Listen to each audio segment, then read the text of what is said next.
Ok, bueno, pues gracias a todos y a todas por estar aquí.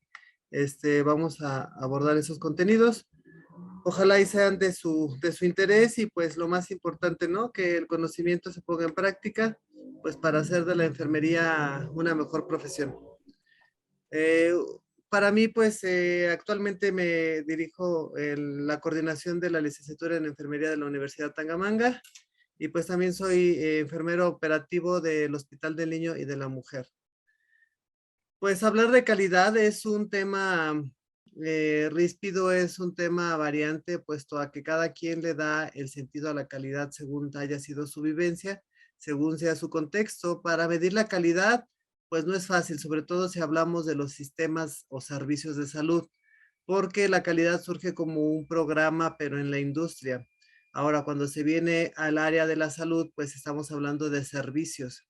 Entonces, es algo que debemos de ser muy cuidadosos cuando la midamos porque va a depender mucho de la vivencia que tenga el individuo, su contexto inmediato, su nivel académico y pues no, lo importante es que no nos quedemos con en la subjetividad, sino que más bien la podremos estandarizar de manera que la medición que se dé sea lo más confiable y concreta posible.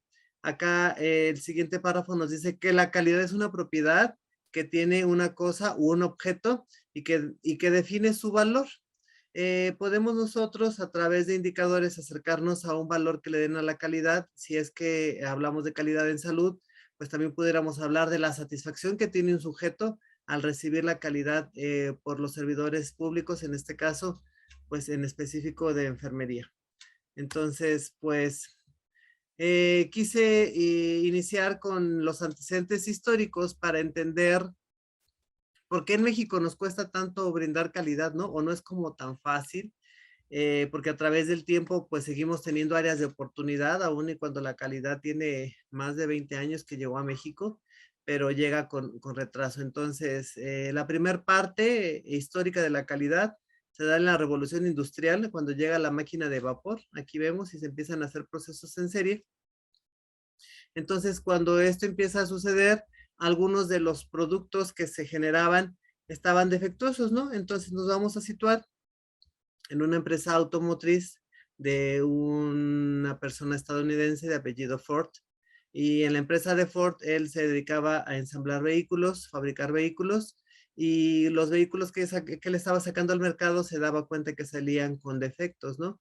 Salían con defectos, pero él también identificó que esos defectos podían ser controlados. Entonces puso a una persona al final del proceso en donde con una lista de verificación le pedía que los productos que rindieran ciertas características los sacara a mercado y que de no ser así, que no tuvieran las características necesarias, los regresara para que lo solucionaran. Pero, pues aquí hablamos del producto, ¿no? El producto final como tal tuvo mucha importancia en su tiempo, esto dio gran impacto a la industria automotriz y pues por ende Ford se caracteriza porque sus vehículos son duraderos y de bajo costo. También aquí lo importante que debemos de considerar que cuando se tiene este, disminución de mermas y de errores en la producción, los costos disminuyen. Entonces acá lo que hizo este Ford es que generó controles de calidad y luego aseguró la calidad de todo lo que salía a la venta y llegó a un punto en donde él podía hablar de calidad total, donde los vehículos que él estaba sacando a mercado no estaban en condiciones de salir y los regresaban. Es decir, que todo el vehículo que salía a la venta tenía las características de calidad total. Pero repito nuevamente, estos procesos eran apenas los inicios de la calidad y se fundamentaban o se basaban en la calidad de un producto terminado. Medir la calidad de un producto terminado, pues es muy fácil, porque entonces Julián aquí tiene un producto que es un celular y a través de una verificación lo puedo checar, lo puedo medir, lo puedo leer, lo puedo ver, etc., etc. Y según si cumple o no las características, lo puedo sacar al mercado. Puedo traer a otra persona con la misma rúbrica y entonces la calidad tendría que ser la misma porque estamos tocando el producto. ¿Sale? De ahí, pues bueno, el siguiente aporte a la calidad surge con un aporte a los procesos. Cuando termina la guerra mundial, pues queda devastado Japón y Japón quería salir adelante, ¿no? Y entonces lo único que tenía Japón para reponerse de estas pérdidas, tanto materiales como de personas, lo único que disponía Japón era la materia gris, es decir, sus neuronas, que era lo único que contaban, porque con la materia prima que ellos tenían que echar a andar la industria, pues era muy cara porque la tenían que importar, ¿no? Entonces esta importación pues les traía grandes gastos y ellos no se podían dar el lujo de tener desperdicios o mermas. Entonces ellos aplicaron dos principios de la administración importantísimos que son la eficacia y la eficiencia. Entonces, gracias a su materia gris, ellos empezaron a ver no el producto final como tal, sino se empezaron a detener en todos los pasos antes de llegar al producto, es decir, estamos hablando del proceso. Aquí están haciendo anotaciones. Él se enfocó mucho en el proceso antes de llegar al producto terminado y él empezó a hacer mejoras durante el proceso. Esta necesidad de optimización de los recursos, aquí estamos, hace de sus procesos una oportunidad de crecimiento a través de dos términos importantes, la eficacia y la eficiencia, es decir, hacerlo bien a la primera, con el mínimo recurso y sin ningún desperdicio. Entonces, estos aportes que tuvo, pues nos dan a dos autores importantísimos de la calidad total. Un segundito, no me da el enter. No sé si siga a cámara porque siento que se me trabó. Ahí estoy. Entonces, los exponentes más importantes, pues, de la calidad es Deming y Juran, y por ahí surge con estas aportaciones ya como tal la teoría de la calidad. Entonces, pues surge en Japón, y aquí lo más interesante es que empiezan a mejorar los procesos. Cuando nosotros observamos los procesos, estamos hablando de una mejora continua. Por eso aquí, pues, les comento que la calidad se representa con un círculo, pero no con un círculo cerrado, como un círculo semicerrado o semiabierto. ¿Por qué? Porque la calidad no es perfectible. Lo que yo hice bien, mañana lo puedo hacer mejor, pasado mañana lo puedo hacer mejor, en un futuro lo puedo hacer mejor y siempre debo de estar buscando la mejora continua. Entonces, hablar de calidad, pues es hablar no de una parte perfectible, sino de una parte mejorable.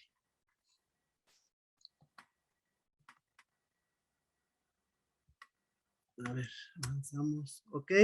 Y luego por acá tenemos que otro aspecto importante de la calidad es cuando un estadounidense en la década de los 80s, de apellido Donabedian y de nombre Avedis, empieza a ver que llegar a un hospital era de suma riesgo para los pacientes, que incluso era tan arriesgado como subirse a un avión, y que pues dentro de los hospitales había errores de personas importantes que en algún momento eran cruciales para el desenlace del paciente y que lo podían afectar tanto su salud, una parte del cuerpo o bien inclusive llegar a la muerte. Entonces Don Abedian se puso a pensar y dijo, a ver, si la calidad, los procesos de la calidad dieron tanto beneficio a la industria, ¿por qué no traernos ahora la calidad a los hospitales? Y entonces Avedis Don Abedian en la década de los 80 empieza a traspolar la calidad de ese producto a un servicio.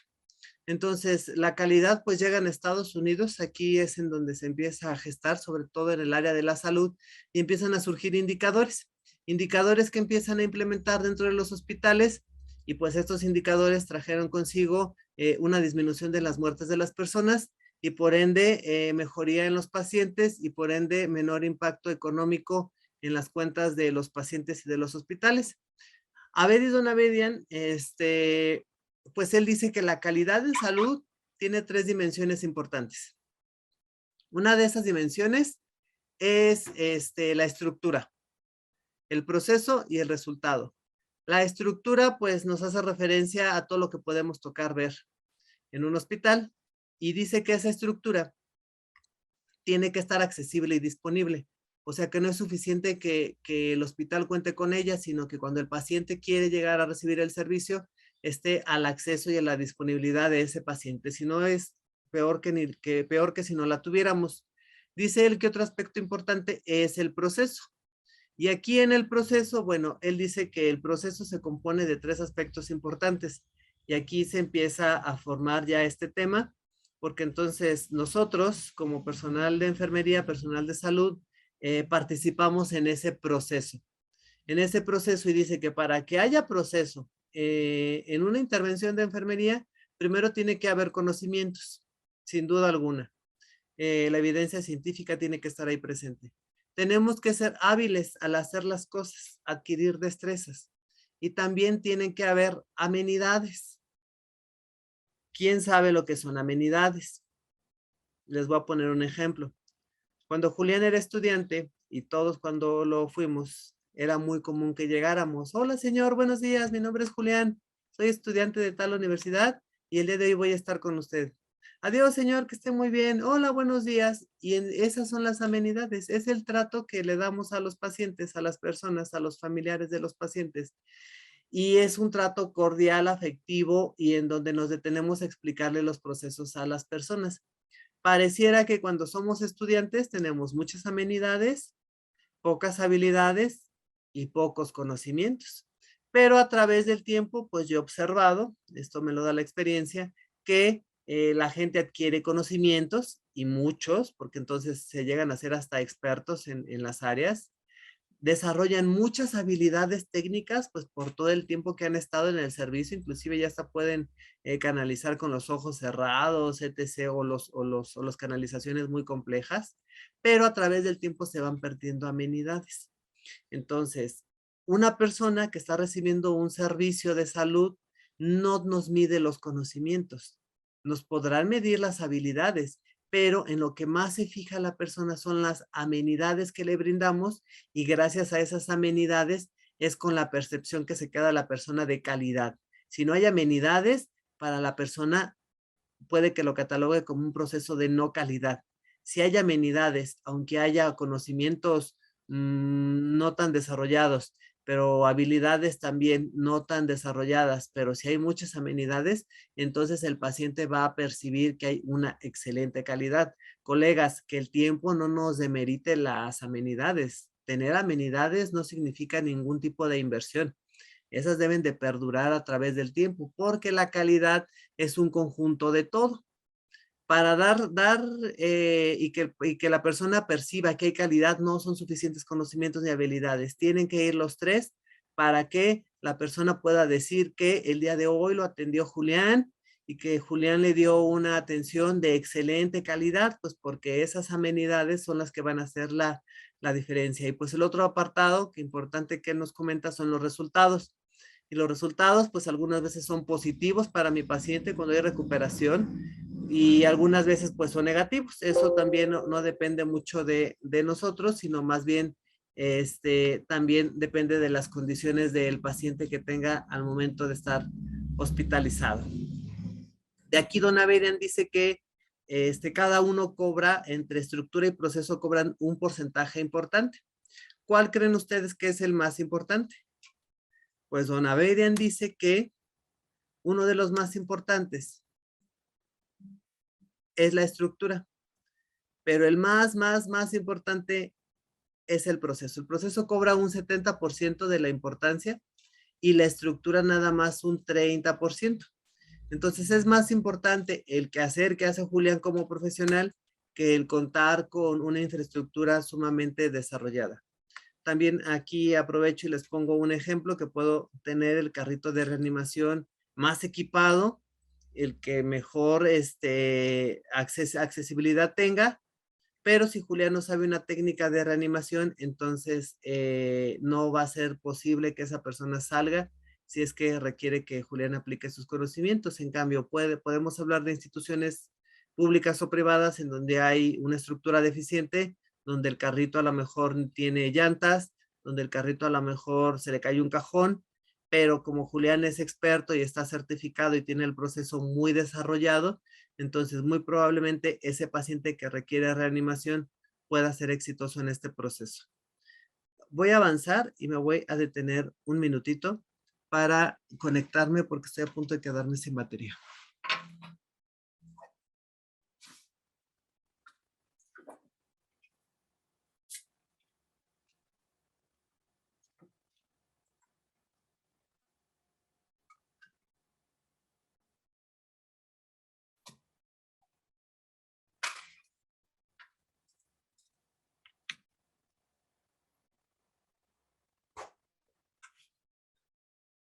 Y pues bueno, ahora nos vamos hacia todos estos beneficios que ha tenido la calidad dentro de los hospitales y cada vez se ha ido focalizando hacia determinadas áreas de los hospitales. Y aquí ya pues nos centramos en lo que es la calidad en los procesos quirúrgicos.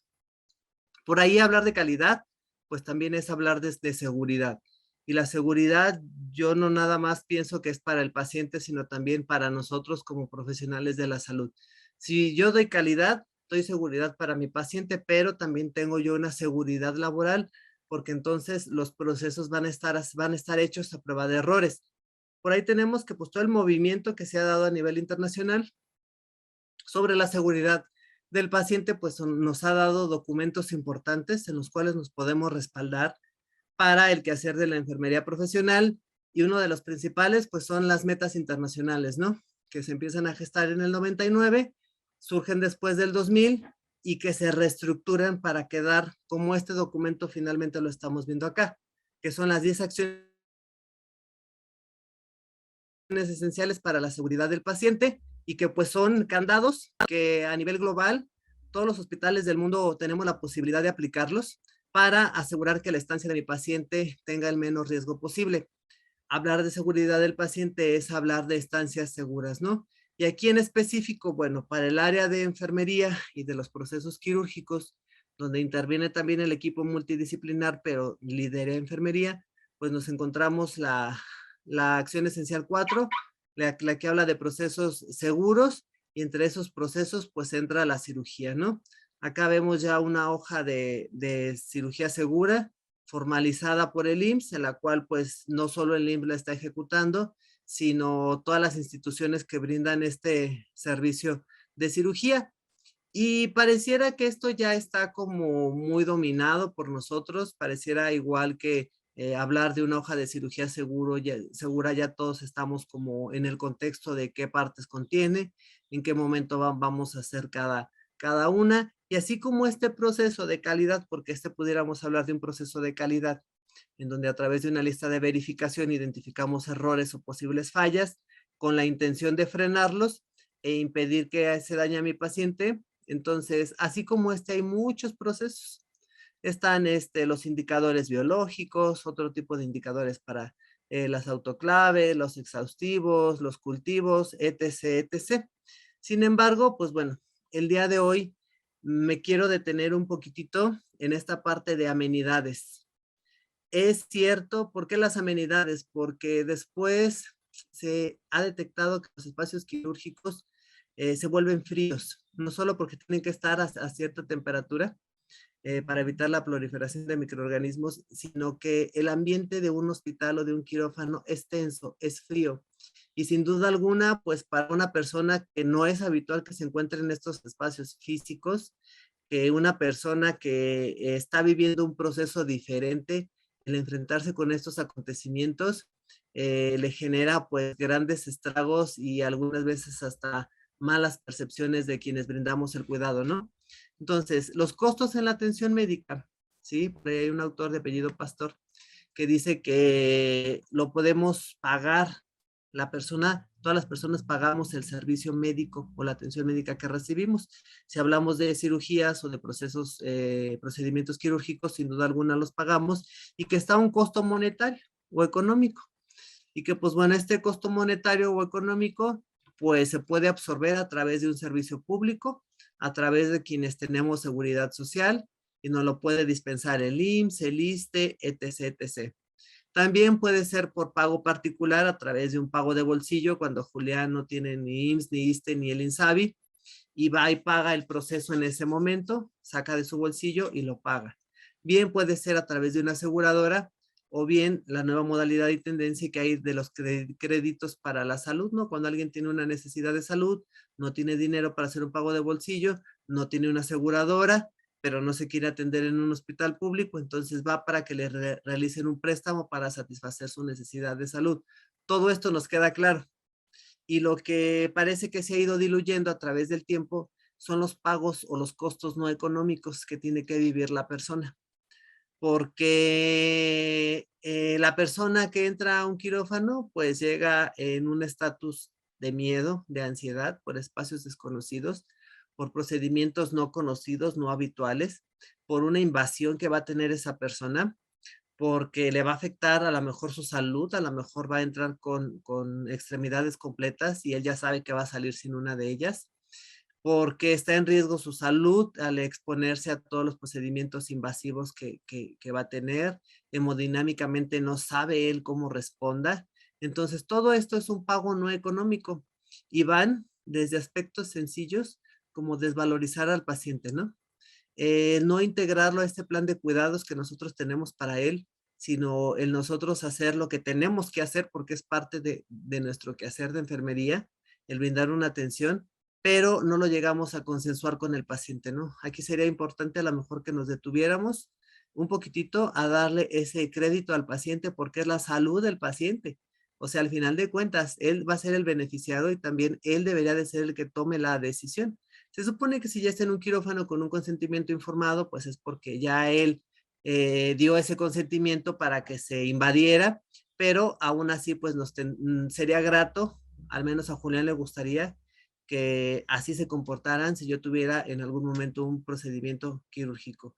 En su momento lo tuve y para mí fue muy penoso, así se los digo, tenerme que enfrentar a una colocación de sonda, por ejemplo, tenerme que enfrentar a una bata que me quedaba por encima de la rodilla, tenerme que enfrentar a quedar todo mi cuerpo expuesto. Tuve una cirugía de cadera. Entonces, perdemos nuestra identidad. Les puedo decir que de los costos no económicos o no monetarios, que también merman mucho la dignidad de la persona, es el perder la identidad cuando nos convertimos en una patología, en un diagnóstico, en un número, en un folio, en una seña, en un rasgo particular de la persona y dejamos de ser individuos con nombre y apellido, sino que es muy común que por también esos procesos largos y precisos que requieren el quirófano nos convirtamos solo en números, en series o en patologías. Entonces, no perdamos esa sensibilidad que caracteriza a enfermería, el detenernos, el llamarlo por su nombre, el apellido, el preguntarle cómo está, cómo vamos, tratar de explicar el procedimiento, mitigar su ansiedad, el estrés que le está generando todo esto.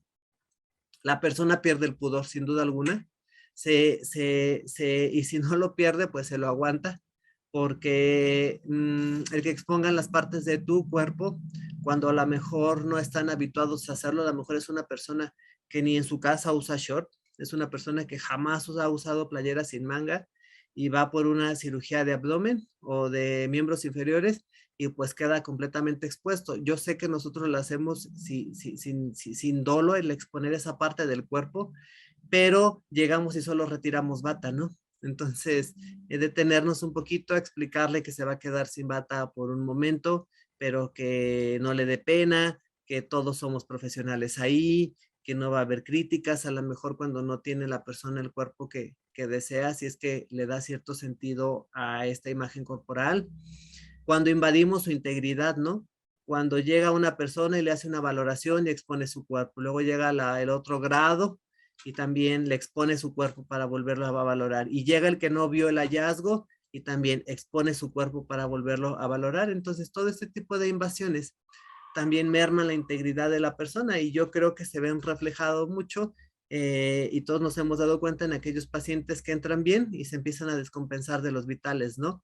Pues yo creo que ha de ser por todo el estrés que ellos están viviendo, ¿no? Por las dimensiones de la exposición o de la invasión que les están dando. Acá ya vimos la exposición de su corporalidad, en que entras con una bata que apenas si te tapa por debajo de la pierna y te la quitan sin motivo alguno, bueno, sí con un motivo, pero no con una explicación, a eso me refiero, y exponen todo tu cuerpo, ¿no?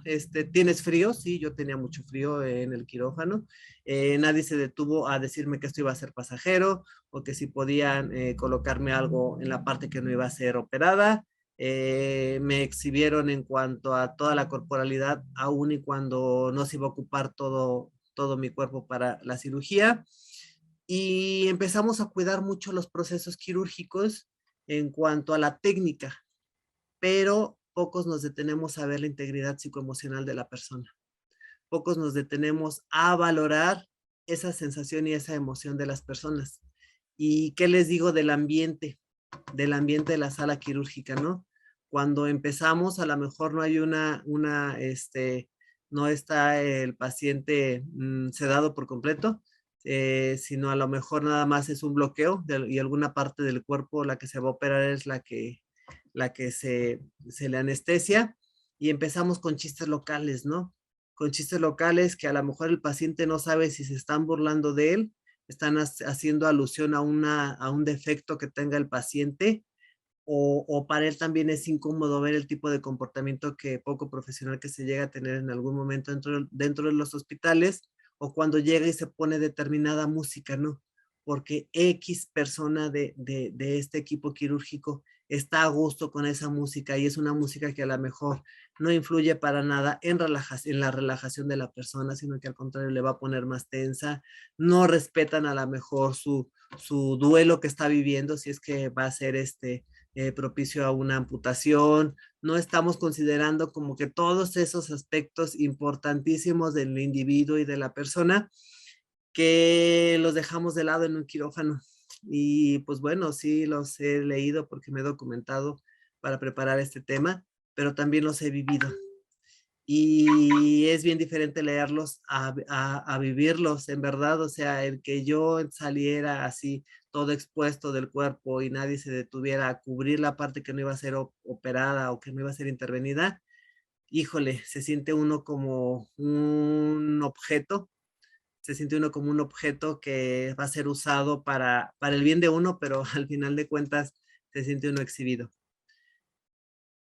Recordemos que los individuos se atienden de manera holística, ¿no? Que todas las partes, las tres esferas biopsicosocial, es importante atenderlas, y no solo estamos atendiendo un proceso biológico quirúrgico, sino también hay que ver cómo está su parte de empatía con Dios, con algún ser supremo, alguna preocupación que tenga, alguna enfermedad agregada, etc., etc. Yo creo que no nos quita nada detenernos un momento a ver al individuo de esta manera. A lo mejor si nos detenemos a hacerlo, puede ser que su proceso quirúrgico no se complique y él se va a ir con un buen sabor de boca, ¿no? Créanme que él no va a saber si la sutura quedó bien hecha, si le va a quedar o no cicatriz, pero ese detalle, ese gesto, y si es del personal de enfermería, él y todos los del gremio se lo agradeceríamos muchísimo. Otro aspecto importante, pues, es retomar la valoración prequirúrgica de enfermería, aprovechar ese espacio antes de la cirugía para poder aclarar personas, para que la persona nos conozca, nos vea sonreír, nos vea sin un cubrebocas, a lo mejor sin un gorro, nos vea como personas más humanas que somos, y explicarle, a lo mejor si nos detenemos, explicarle que el proceso dentro del quirófano es muy acelerado, muy rápido, que le vamos a quitar la ropa, que va a estar haciendo un poco de frío. Ya cuando la persona lo empiece a vivir, yo creo que la persona ya no va a estar como tan descontextualizada o con ese aspecto tan desagradable que está viviendo, si es que es desagradable. La valoración preoperatoria, pues también aquí nos dice la diapositiva, que puede darse al momento de ingreso, justo antes de la cirugía, un día antes, etc. Y pues que sirve para detectar cualquier anormalidad, y sobre todo para que enfermería quirúrgica haga un plan antes, sepa lo que va a hacer durante y le permita tener una intervención después. Aquí en este proceso de valoración prequirúrgica, a lo mejor la enfermera también se detiene a marcarle las indicaciones posteriores a la cirugía, porque pues ya posterior a la cirugía el paciente va a tener dolor, va a estar bajo influjos de la sedación, y por más que le expliquemos cómo va a cuidar la herida, cómo va a cuidar la extremidad, a lo mejor el paciente no va a saber ni quién es en ese momento. Y son pues como energías desgastadas que podemos estar abonándole desde momentos previos. Recordar que pues la calidez y las amenidades en la atención son parte importante, ¿no? Que no demeritan el crecer de enfermería, sino que crea en el paciente una opinión. Miren, aquí dice, la calidad brindada crea una opinión sobre el cuidado recibido de la persona de enfermería que labora en los centros asistenciales, que no es más que una satisfacción del paciente. Que el paciente salga de ese quirófano y diga, no inventes, me dio mucho estrés, me dio mucho miedo, pero gracias a la señorita, al joven, X al médico, a todos los que conformamos el equipo de salud, me dieron tranquilidad, se me hizo llevadero el proceso, no me gustaría que me volvieran a intervenir, pero si así vuelve a ser, que me vuelvan a tocar las mismas personas, que son finísimas personas, se ve que son profesionales, qué padre que se expresaran así de nosotros y no que tuvieran una opinión diferente porque el proceso tan frío y tan crudo de una intervención quirúrgica nos obliga a hacerlo así. Entonces creo que es momentos de cambio, estamos viviendo una etapa muy padre de enfermería, al menos yo así lo siento, en donde enfermería está cobrando puestos importantes. Estamos demostrando lo profesionales que podemos ser y esto también es parte del profesionalismo de una persona que se dedica al cuidado, en este caso nosotros como enfermeros. Sale aquí, dice que la calidad en el cuidado de enfermería implica diversos componentes. Una, pues la naturaleza de los cuidados. Hay que decirle al paciente por qué estamos haciendo las cosas, la razón por la que se tienen que hacer, los objetivos, y sobre todo que nosotros le apliquemos los conocimientos, pero conocimientos en un nivel de entendimiento del paciente. Y que pues también nosotros sepamos usar la tecnología y le podamos explicar al paciente por qué sí lo puede tocar, por qué no lo puede tocar y pues que nosotros como recursos humanos somos indispensables para la resolución de conflictos, para la aplicación de la normativa legal y existente. Nosotros somos quienes lideramos los quirófanos, colegas. Entonces, si vamos a marcar cierto tipo de comportamientos, sería muy grato que fueran hacia unos enfoques de calidad integral. Recordemos que pues no vamos a violentar derechos humanos, poner sobrenombres, apodos, etc., patologías, estamos violentando los derechos humanos y por ende los derechos de los pacientes. Recuerden que toda la persona tiene derecho a ser tratada dignamente y respetuosamente. Y yo no quiero aquí hacer mención a que nosotros somos violentadores de derechos humanos, sino que algunas veces no lo hacemos con dolo y es la mayoría de las veces. El actuar es como con tan desinhibidamente que no nos fijamos que estamos dañando esa integridad de la otra persona. Ahora, en la semana me tocó atender a una alumna, por ejemplo, les hago el comentario que me comentaba que ella sentía que era señalada por su estado gravídico y ya indagando más, era cómo se referían los docentes, era que chicos no vayan a faltar todos y la persona que está embarazada. Chicos, les encargo su tarea para todos y la persona que está embarazada. O sea, no es que la discriminaran, es que ellos señalaban que pues aunque ella estuviera pasando este proceso fisiológico normal, biológicamente esperado para muchas mujeres, no iba a haber como cierto grado de holgura porque todos estaban en las mismas condiciones de poder entregar. Entonces, depende mucho la manera de cómo nos dirigimos, cómo lo abordamos, cómo lo expresamos para que la persona lo pueda sentir como una agresión o lo pueda sentir como una inclusión. Mi intervención con los docentes fue que usaran lenguajes más inclusivos, en donde usaran el todos y ahí se quedaran, o sea, todos abarca a todos, embarazadas y no embarazadas, que no tenían por qué estar más marcando ciertas especificaciones cuando no era necesario. Otro de los aspectos aquí importantes es que todo debe ser tratado con confidencialidad, ¿no? A veces también somos por ahí dados a estar comentando casos, estar comentando patologías, estar comentando diagnósticos o estar haciendo nuestras deducciones frente a más familia de otros pacientes o del mismo paciente. Y pues eso también demerita el quehacer del profesional de enfermería. Recordemos que dentro de nuestro código de ética, que nos lo enseñan desde los inicios de la carrera, nos habla de la privacidad, ¿no? Y que este principio nos permite que no violemos la intimidad de la persona, tanto de la parte corporal como de la información que nos brinda el paciente, ya sea de manera directa o de fuentes indirectas, como un estudio, un resultado, etc., y que la única que está en condiciones de poderlo divulgar es la persona misma.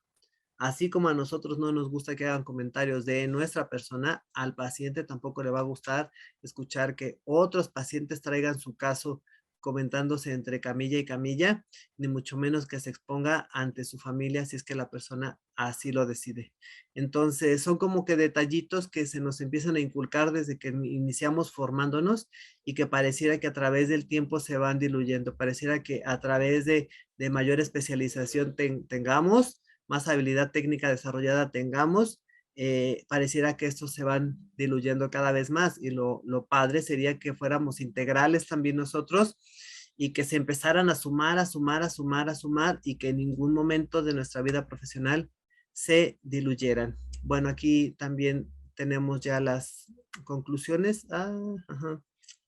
No se guardaron las conclusiones. Bueno, acá tengo que las personas llegan a recibir un servicio de salud, no llegan a ser juzgados, llegan a recibir un confort, un bienestar, una mejoría para su salud y que el compromiso como colegas de enfermería está sumarnos a ese proceso multidisciplinar de atención de las personas, ¿no? Que sí cuidemos los aspectos normativos de la calidad, el aplicar indicadores, el aplicar protocolos de seguridad, el aplicar formatos, listas de verificación, eso no lo debemos de seguir haciendo, pero también estaría muy padre que nos focalizáramos y no perdiéramos esa calidad humana que tanto caracteriza al gremio y que procuráramos hacerle más llevadera su estancia dentro de un quirófano a una persona que va a ser sometida a una intervención quirúrgica, que consideremos mucho el duelo que está viviendo por la pérdida de la salud, por la pérdida de un órgano, simplemente el no saber qué va a pasar después de esa cirugía.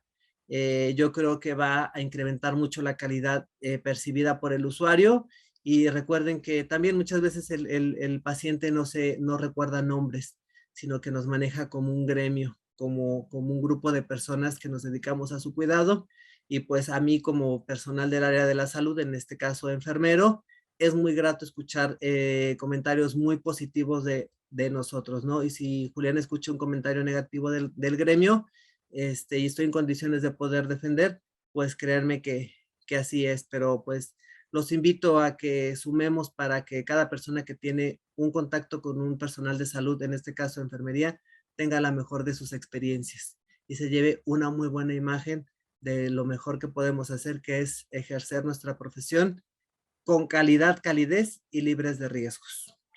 Hasta aquí es todo. Esto es prácticamente lo que estaba desarrollado en esta conclusión. Yo creo que habría una versión anterior, pero sin problema. Concluimos con ese mensaje.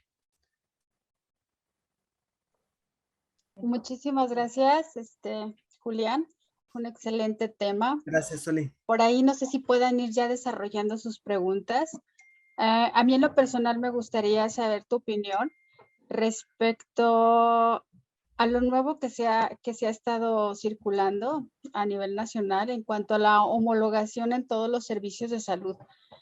¿Cómo crees que vamos nosotros a desarrollar toda la calidad que necesitan nuestros pacientes con este nuevo cambio en los servicios de salud? Bueno, la calidad es un proceso que requiere mínima inversión económica, porque ya no lo decía Don Abed, que el 70% es proceso. Y realmente este cambio de homologación y que migremos todos a un sistema único de salud, yo creo que están hablando de programas.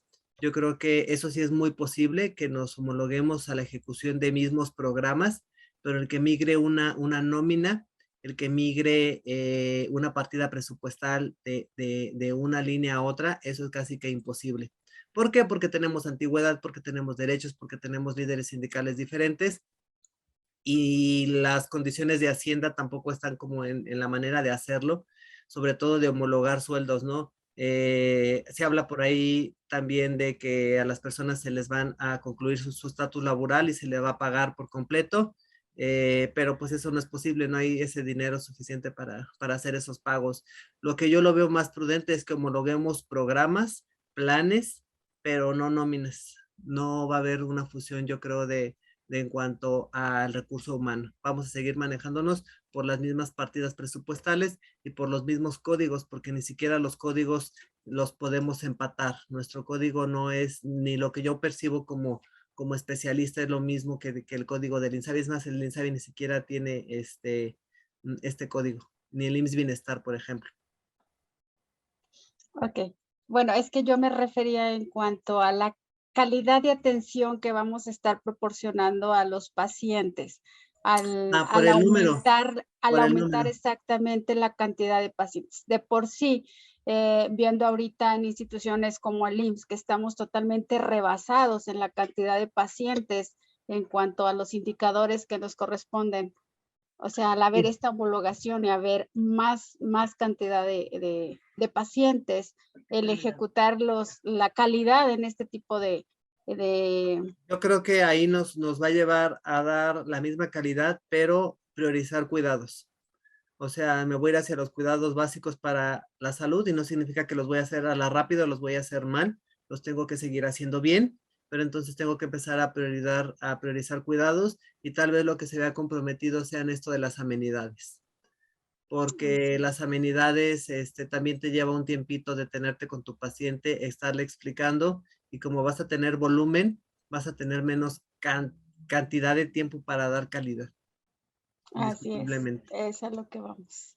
Ok, no sé si alguien más tenga por ahí preguntas. Pati, adelante. Julián, buenas noches, un placer estar aquí escuchándote. Y pues bueno, muchas gracias por todo lo que nos compartiste. Mira, hay una pregunta. ¿Qué sucede cuando el índice enfermera-paciente se rebasa hasta en un 100% en nuestras instituciones de salud? ¿Qué pasa con la calidad de la atención? Sí, y fíjese maestra que eso lo vivimos ahora que estuvimos en pandemia, ¿no? Cuando parte de nuestro gremio se fue de resguardo, otra parte se iba enfermando y entonces un servicio que está cubierto con 8 enfermeras, 8 enfermeros, hubo un momento en donde solo nos quedamos 2. Entonces sí, la calidad se ve comprometida, el riesgo y la seguridad del paciente se incrementa demasiado porque entonces tenemos que diluirnos entre el número total de pacientes y priorizar cuidados de atención. Entonces, focalizarte más hacia aquel que tiene patrones más comprometidos como el respiratorio y dejar a lo mejor un patrón metabólico hasta segundas o terceras opciones, ¿no? Pero pues fue una necesidad que surgió, ¿no? Ahí lo interesante está en que no nos quedemos en ese indicador. Fue algo emergente que se solucionó sin ningún problema. Pudimos salir sobre la guardia ese día porque yo viví algo así, pero que no sea el común, porque entonces ya no estamos hablando de situaciones emergentes, ya estamos hablando de malas planeaciones. Y pues bueno, esto de la pandemia nos vino a enseñar mucho desde redistribuir al recurso humano, optimizarlo, y también nosotros nos llevó a tener por ahí mucha empatía para con los colegas, porque a veces el colega sí iba, pero lo veíamos tan mal que le decíamos, pues mejor vete a descansar un ratito, porque realmente no la vas a hacer durante el turno. Y pues este trabajo en equipo también es crucial para hacer espacios laborales más llevaderos y sobre todo pues con la mayor seguridad posible, ¿no? Era como angustiante tener muchos pacientes comprometidos del patrón respiratorio y a cuál aspiras primero, ¿no? A cuál priorizas tus cuidados, pero pues bueno, yo creo que aquí el ojo clínico también tiene muchísima ventaja entre los que ya tenemos cierto tiempo en los servicios. Claro, sí. Muchas gracias. No sé si alguien tenga alguna pregunta, porque es que no las han escrito en el chat. Entonces, si no hay ninguna otra, vamos a esperarnos unos segunditos. Y si no, para dar por concluida la conferencia. Acá veo un comentario que ponen que hablan del burnout. Efectivamente, pues el desfase de indicadores y cuando no son atendidos nos lleva mucho al burnout. Y, ok, son ya otras cuestiones como para la asociación. Creo que es muy importante lo que mencionabas ahorita en cuanto a toda la situación que se suscitó durante la pandemia, porque yo creo que trabajar cuidándote a ti mismo principalmente para poder cuidar a los demás fue algo a lo que no estábamos acostumbrados. portar todo un equipo de protección para poder atender a los demás era algo que no estábamos acostumbrados, el mantenernos dentro de todo el equipo para poder entrar a un procedimiento quirúrgico, nosotros como personal de quirófano, pero también a las compañeras que estaban dentro de las áreas COVID, el, el cuidarte primero tú para poder cuidar a los demás fue, yo creo que algo un poquito complicado para todos, pero pues salimos avante. No todos, pero la mayoría.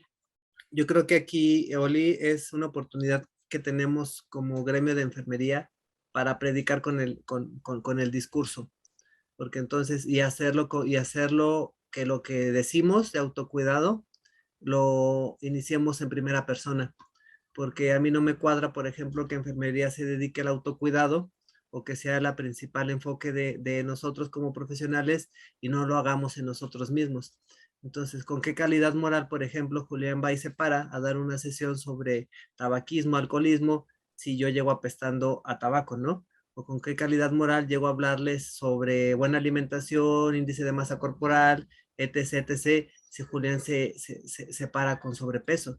Entonces, por eso es una de las cuestiones por las que yo creo que socialmente todavía nos falta trabajar mucho para ser reconocidos, porque a la gente no le cuadra nuestro discurso con nuestro actuar. Señora, no coma coca. Exacto. Y yo el refresco lo tengo ahí por un lado, ¿no? Entonces, tristemente, Oli, o sea, y esto es Sí, o algo. sea, exactamente, estoy totalmente de acuerdo. O sea, tenemos que predicar con el ejemplo. Efectivamente, y esto es algo que, fíjate, curiosamente lo sacas a colación, pero es uno de los discursos que intento llevar a cada espacio que me invitan, donde enfermería tiene que empoderarse del conocimiento y aplicarlo en su persona. O sea, enfermería tiene que tomar las riendas del autocuidado en quién primero, en uno mismo. No tenemos ahí. El principal reto somos nosotros. ¿Cómo queremos cambiar una estadística, una tasa, si no podemos empezar por nosotros Por mismos? nosotros Y mismos. nosotros somos parte de esa tasa. Entonces, sí, la dinámica hoy en día es muy compleja por los 2 trabajos o 3 trabajos que llegamos a tener todos, pero yo creo que organizándonos, las cosas se pueden solucionar. Te comento que yo estuve expuesto en áreas COVID, yo me manejé mucho en los focos en donde había los brotes, Río Verde, Valles, Matehuala, Hospital de Soledad, entraba áreas COVID, con qué equipo de protección, con el mismito que usaban todos, y solo había un cubrebocas de doble capa, era el mismo que yo usaba, pero yo le apostaba mucho a mi alimentación y mi ejercicio. Exacto. Aunque estuviéramos en Pandit, no había día que yo no hacía ejercicio, porque yo sabía que me tenía que mantener saludable y con los anticuerpos en su máximo apogeo, porque yo estaba muy expuesto. Y hasta ahorita te puedo decir que yo nunca he salido positivo a COVID. Entonces, pues Excelente. el autocuidado yo creo que es una herramienta indispensable que tenemos hoy en día para nosotros mismos predicar con las acciones. Así de sencillo. Así de sencillo, evitar las comorbilidades que hay para podernos cuidar más, ¿no? Bueno, pues no sé si hay por ahí más preguntas. Hay muchísimas felicitaciones, maestro. Sí, creo que esta ponencia nos ha hecho mucho reflexionar, sobre todo en los procesos de calidad que estamos llevando. Sé que estamos rebasados ahorita, hablo principalmente del Hospital IMSS, por ejemplo, que hemos tenido en una guardia nocturna más de 140 pacientes en el área de urgencias nada más. Es inhumano, es triste ver las sillas donde hay pacientes con más de 36 horas sentados esperando una camilla. Es realmente cuando como ser humano te preguntas como profesional en qué estamos fallando. Yo creo que este ha sido un gran tema. No sé si por ahí haya más preguntas o si alguien quiera comentar algo. Ahí levantó la manita. No, realmente son bastantes felicitaciones, Julián. Te agradecemos de verdad bastante esta conferencia que realmente nos hace reflexionar en mucho sentido, ¿no? Y creo que, así como dice Oli, pues realmente no nada más es el personal, no somos nosotros, somos todo un sistema. Y creo que a nivel nacional el sistema está mal.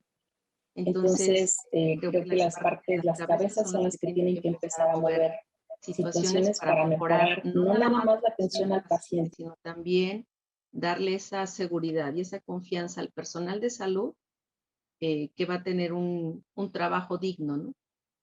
Y que a su vez se ve reflejado en la calidad de atención de nuestros pacientes. Muchas gracias, Julián. Muchas felicitaciones. Le voy a ceder la palabra a mi compañero Bruno.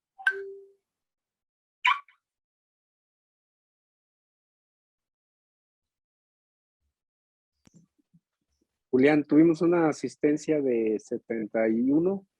Se conectaron el niño y la mujer y de otras partes de aquí del estado de San Luis Potosí, municipio, y también de Hermosillo, Sonora, Saltillo, Coahuila, Fresnillo, Zacatecas, Ciudad de México, y también nos visitaron de Montevideo, Uruguay. Pues gracias por acompañarnos, excelente ponencia, y pues ya al rato nos ponemos a hacer ejercicio, Julián. Gracias. Nunca es tarde, Bruno. Un gusto saludarlos. No, pues estamos igual. Todos los días hay que darle un rato. Te agradecemos y esperamos que no sea la última. Claro que no, con después, gusto. Después te convocamos para continuar en otras ponencias. Gracias y a todos los asistentes también. Buenas tardes. Excelente tarde. Saludos para todos y Hasta todas. luego. Muchas gracias a todos. Buenas noches. Los esperamos la siguiente semana. Buenas noches.